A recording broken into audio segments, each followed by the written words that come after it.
In the 21st century, the Qian family has produced a large number of outstanding talents in China, Taiwan, and around the world. It is hard to imagine that such an outstanding family came from an ugly child who was almost abandoned at birth. According to legend, Qianlu, the ancestor of the Qian family, was very ugly when he was born. His father Qianquan thought it was unlucky and wanted to abandon him in the well behind the house. However, Qianlu was spared his life because of his grandmother's pity. At that time, in the late Tang dynasty, there was social unrest, thieves were rampant, and most people practiced martial arts to protect themselves. Induced by his father Qianquan, Qianlu studied martial arts since he was a child. He was good at archery and dance, but rarely studied. As an adult, he made a living by selling illegal salt.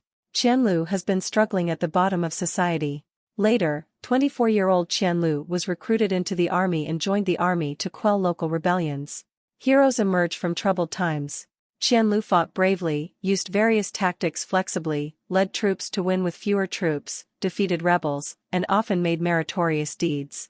Later, Qianlu was named the military and political chief of Wuyue region by the imperial court. When Xiangyu, the overlord of Western Chu, overthrew the Qin dynasty, he once said, "Wealth that does not return to its hometown is like walking in brocade at night."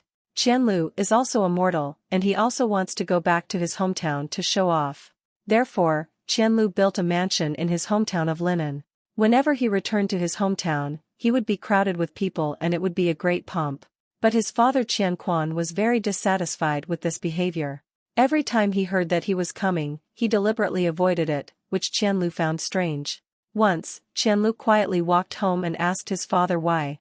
Qianquan said, "My family has lived on farmland and fishery for generations, and there has never been anyone as distinguished as you. You are now the military and political chief of the Wuyue region. You are surrounded by hostile forces and you have to compete with others for profit. I am afraid that it will harm my family, so I can't bear to see you," Qianlu cried and thanked his father for the reminder. Qianlu has been filial to his father since he was a child and followed his father's teachings. From then on, Qianlu behaved cautiously and tried to preserve his foundation. Qianlu no longer shows off his wealth and splendor in front of others, and is more close to the people. Qianlu did not study much since he was a child.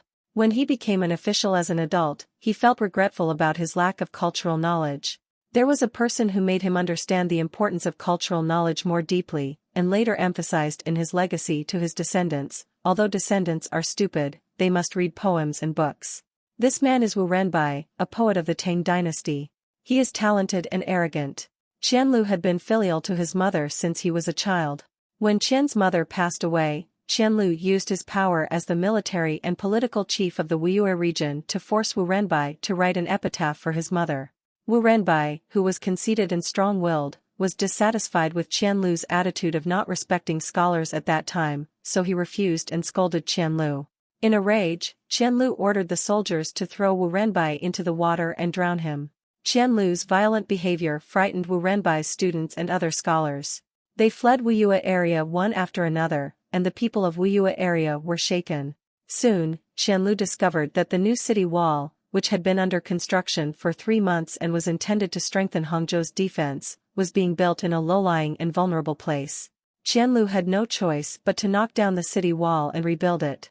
It was only when Qianlu was looking around for city wall architects that he learned that Wu Renbai was the best architect in the Tang dynasty. Wu Renbai has already prepared the new city wall plan to strengthen Hangzhou's defense at home.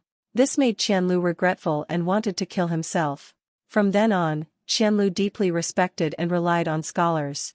Qianlu rectified the mistake of not reusing talents, and sincerely asked Wu Renbai's daughter to assist in the government and complete the construction of the new city wall in Hangzhou. Zigung, a student of Confucius, said, "A gentleman's mistakes are like solar and lunar eclipses. When he makes a mistake, everyone sees it. When he corrects it, everyone looks up to him."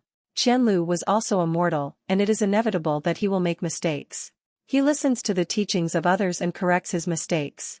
He was also forgiven by the people and even more supported by the people. Qianlu also made himself wiser by correcting his mistakes.